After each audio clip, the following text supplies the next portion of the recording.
Oh, Tim Sanders, you have finally broken me of this dislike for parable type books. For those of you who don't know, Tim Sanders wrote the very successful Love is a Killer app, and he is back with a new book, Today We Are Rich, which is sort of a prequel to Love is a Killer app, is how he explained it to me. Tim and I are friends. We have known each other for a little while. He's one of the most helpful people I've ever met.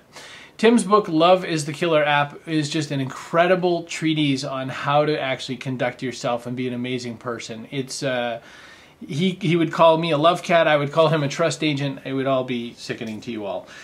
This is about a book about confidence. It's a book about sort of understanding what really matters, putting together some really good, important life lessons and whatnot. And it's really, really good. I would say that what I liked about it was, one, Tim talked about it from the perspective of how he grew up and what shaped him, and being raised by his grandmother, who, if I'm going to probably pronounce her name wrong, is it just Billie and it's just spelled different? It's Billye.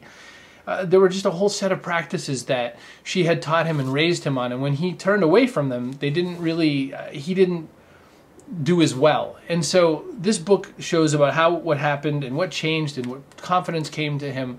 It's a great book, and I love the premise of it.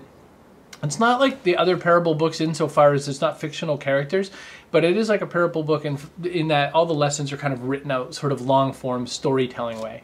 It was not in any way bad for me, though, and I am a real harsh critic of that. So I don't know, Tim, maybe you've helped Bob Burg, because I've always said I'm not a big fan of parable books, and Bob's books have that sort of parable thing to them, and I love Bob, so maybe you've gotten me into his books too. So it's a 2-for-1, Tim. But for all of the rest of us and you, check out Today We Are Rich. I think it's a great book. Tim Sanders, I think it's really worth picking up. My name's Chris Brogan.